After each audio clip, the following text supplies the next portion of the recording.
नमस्कार मित्रांनो, मी दीपक आपल्या सर्वांचे नवीन ब्लॉगमध्ये सहर्ष स्वागत करत आहे। आजचा दिवस खूप खास आहे कारण आम्ही चाललो आहे डीमार्टमध्ये। थोडीशी शॉपिंग, थोडीशी मस्ती आणि तुमच्या सोबत खूप सारी धमाल। आता आम्ही चाललो आहे डीमार्टकडे।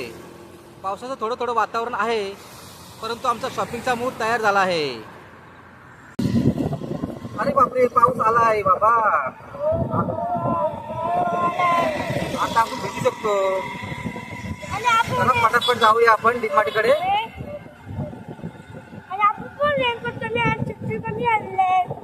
फक्त एक छत्री आणि एकच रेनकोट आहे आणि आपण चौघे जण आहे। चला जाऊया, बघूया काय होतंय ते। भिजलो तर भिजलो, आपलं शॉपिंग तर करायचीच आहे, मजा पण करायची। पॉपकॉर्न खायचे का आईस्क्रीम खायची? आईस्क्रीम खाऊया। आज आम्ही निघालो होतो डीमार्टला, पण वाटेतच काहीतरी सुगंध आला, गरमागरम वडापावचा। बस मग काय, गाडी बाजूला लावली आणि थेट वडापावच्या दुकानाकडे मोर्चा वळवला। हा वडापाव म्हणजे खरंच भन्नाट आणि झणझणीत चटणी गरमागरम वडापाव। डीमार्टच्या शॉपिंगला एकदम परफेक्ट सुरुवात। माझ्या मुलांनी 4 वडापावची ऑर्डर दिली आणि वडापाव सर्व करण्यास सुरुवात झाली। आम्ही सर्वजण वडापावकडे पाहत होतो। तर मग वेळ आली या झणझणीत वडापावची प्रत्यक्ष भेट घेण्याची। असत हसत सर्वांनी वडापाव खाण्यास सुरुवात केली। तुम्ही सुद्धा जाताना कधी थांबता का वडापावसाठी? जर तुम्ही थांबत असाल तर कमेंट्स बॉक्समध्ये कमेंट करून नक्की सांगा।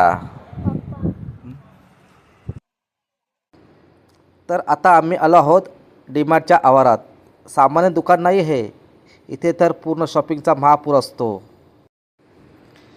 गेटमधून आत पाऊल टाकलं आणि एकदम वाटलं आज काहीतरी हटके घेऊन जायचं। शॉपिंगची बॅग तयार आहे आणि मनात लिस्टसुद्धा तयार आहे।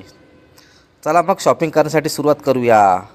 कारण खरं सांगायचं तर घरात कोणी चहा प्यायला बसेल आणि बिस्किट नसेल तर चहा पण रुसतो।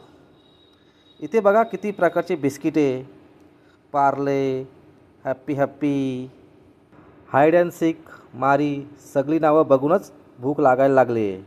आणि इथे एक गंमत असते, आपण घेतो 1 पॉकेट आणि ट्रॉलीमध्ये जाते 5 पॉकेट। म्हणजेच एक आपल्यासाठी, एक लहान भावासाठी, एक पाहुण्यांसाठी आणि बाकी फक्त सेल मुले।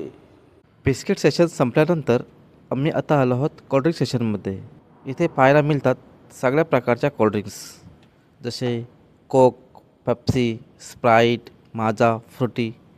काय घ्यायचं हेच कळत नाही। कोल्ड्रिंक सेशन म्हणजे मुलांची स्वर्गनगरी। आता आम्ही आलो आहोत टॉय सेशनमध्ये। इथे येताच मुलांचा आनंद गगनात मावेनासा होतो। एक घ्यायचं की 2 घ्यायचं हे कळत नाही। टॉय सेशनमध्ये मुलांचा आणि माझा वेळ कधी गेला हेच आम्हाला समजलं नाही। यानंतर आम्ही आलो कपडा सेशनमध्ये। इथे मुलांचे, स्त्री पुरुषांचे सगळ्या प्रकारचे कपडे मिळतात। डिझाईन, रंग आणि इथले ऑफर्स पाहून शॉपिंग अधुनच वाटणार असे मला वाटायला लागलं होतं। आज सगळ्यांसाठी काही ना काही घेऊन जाणारच इथून। आता खऱ्या अर्थाने मुलांची स्कॅनिंग चालू झाली।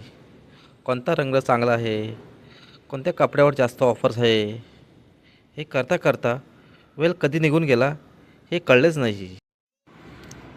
मित्रांनो, तुम्हीसुद्धा खरेदीसाठी मॉलमध्ये गेला असाल तर स्कॅनिंग आणि ऑफर्स पाहून कोणत्या प्रकारचे कपडे खरेदी करता हे मला कमेंट्स बॉक्समध्ये कमेंट करून नक्की सांगा। टॉप, जीन्स, टी शर्ट खरेदी करून आम्ही आता निघालो पुढच्या सेशनमध्ये। या सेशनमध्ये आम्हाला खूपच मजा आली। आता आम्ही आलो आहोत डेअरी सेशनमध्ये। दूध, दही, लोणी, चीज सगळं फ्रेश आणि नीट मांडलेलं। डेअरी सेशनमध्ये स्वच्छता आणि थंडी दोन्ही जाणवतं। दैनंदिन गरजेच्या गोष्टी इथेच पूर्ण होतात। सगळी शॉपिंग झाली आणि आता आम्ही आलो आहोत बिल काउंटरजवळ। आज बरंच काही खरेदी केलं आहे, बघूया बिल किती होतं इथे। झालं सर्व बिल पेड केल्यानंतर आम्ही आता निघालो आहोत मॉल बाहेर जाण्यासाठी।